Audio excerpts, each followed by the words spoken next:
Okay, so today's question is a two-part question. Firstly, what are the different federations in South Africa?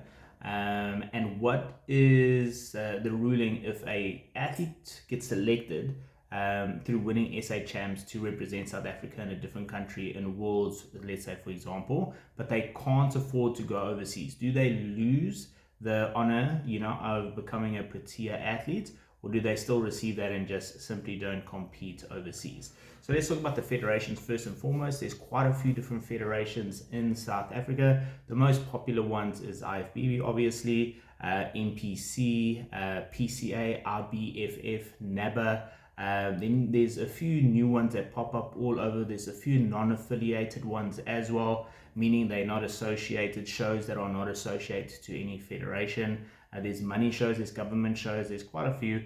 I think there's also now a new one called URBFF or something like that. Forgive me, I don't know all of them, but essentially it's just different companies, brands, businesses that have federations where they host shows and events for athletes to compete in. Every single different federation has a different criteria, different divisions for the athletes to compete in. They're similar but not similar, if you get what I'm trying to say. So most of them will have bodybuilding, most of them will have men's physique, classic men's physique, figure physique, muscular men's. They'll have bikini, wellness, your main divisions, but the criterion look from federation to federation is slightly different. And from an athlete standpoint, you have the option, to choose wherever you want to go. Mostly girls, choose the ones that they're familiar with or the ones that their friends compete in before they really kind of like get down to the federation that they really meant to be competing in. And sometimes it takes a little bit of trial and error to see where your body gets rewarded naturally. Sometimes you can be a little bit too muscular for a federation or a division within the federation. Sometimes you are a little bit too lean by nature, or you have certain body parts that are a little bit overdeveloped that don't get rewarded on stage. Then you have to be smart and pivot and obviously try different federations, different divisions within federations in order to find that right fit for you. But it's not something that you're always going to get from the beginning. A lot of girls, for example, will start with IFBB, and sometimes if they don't do well or they don't get rewarded, NPC is a very popular one for past IFBB members to move on to. It's also becoming a much more how can I say, popular federation because of how they obviously treat their athletes and the shows that they host, and also the opportunity to get pro status and obviously NPC leading to Olympia. IFBB, however, is very popular because it's the only federation that is associated with the government and backed by the government and can officially cap their SA top athletes as South African athletes, meaning Protea colors, and be obviously properly recognized as Protea athletes through the IFBB. That's why so many ladies enjoy doing IFBB, because they have the opportunity not only represent their country at Worlds, but in doing so they get the opportunity to receive their colors, their blazers, their green and gold, become a Protea athlete. And the other federations unfortunately don't. They don't have that privilege. They do have athletes that become South African champs, and some federations even do go to world champs, but it's obviously not as official Protea athletes, but still amazing honor. But that's the difference between obviously the different federations. Different looks, there's also different depth. Some of them are a little bit stronger, a little bit more depth, more athletes that compete. They're more popular, so they're harder to do well in. IFBB, NPC is generally your top two, then PCA, then RBFF, and then NABA, etc. Those are, how can I say, generally a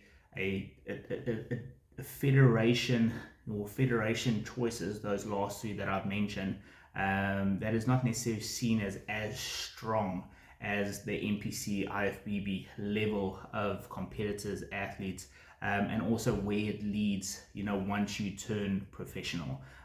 So IFBB, once you turn professional, you move into the IFBB elite circuit, and then NPC, once you turn professional, you obviously move into the IFBB Pro Leagues, which is then, the road to Olympia, which is so, appealing to most, even though only one South African in the history of, obviously bodybuilding has managed to win a pro show or even make it, to obviously the Olympia in any division. So it's a very, very tough road to get there, but the dream is alive and well, and it's a very, very popular, federation, especially over the last few years. So yeah, that's pretty much as good as I can explain it. Once you now see the difference, and visually, you'll understand a little bit more. Different criterias, different looks, different condition, different posing, different bikini, obviously options. Everything pretty much, has a slight little unique twist from federation to federation. All right, so you've got to kind of like figure out by trial and error, testing different ones, going with your gut and trying, a year in a federation, seeing how you go, realistically get feedback from the judges, see where your body truly, fits in. It's pointless trying to fit into a mold, you get what I'm trying to say, and try and make yourself fit into a box when your physique is going to, stand out and thrive and be rewarded somewhere else naturally, obviously as is. So very often, that's where your coach can help you, and feedback from judges and looking at past champions and their physiques and, comparing it realistically with where you are or where your potential is, and making that call to, with regards to which federation and division would be best suited for you.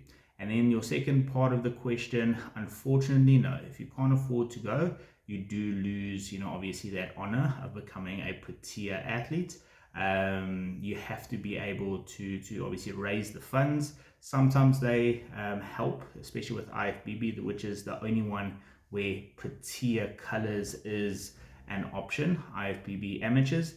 When you obviously become a SA champ or place well at SAs, or are of standard for them to select you to go to Worlds, they would generally contact you and say, listen, this is the amount that you need to pay, we can contribute this much. Sometimes they can, sometimes they can't. Shows are pretty expensive. They're 40, 50, 60, plus 1,000 rand that the athletes need to collect. And sometimes it's over a very short period of time, short notice for them to obviously collect it. And if it's not possible, then unfortunately, then they forfeit, obviously that honor. They don't go to Worlds and they don't receive their Protea colors. So you have to physically be able to pay for the trip, go and represent your country overseas, and only then will you, obviously become a official Protea athlete. All right, hope that answers your questions. God bless.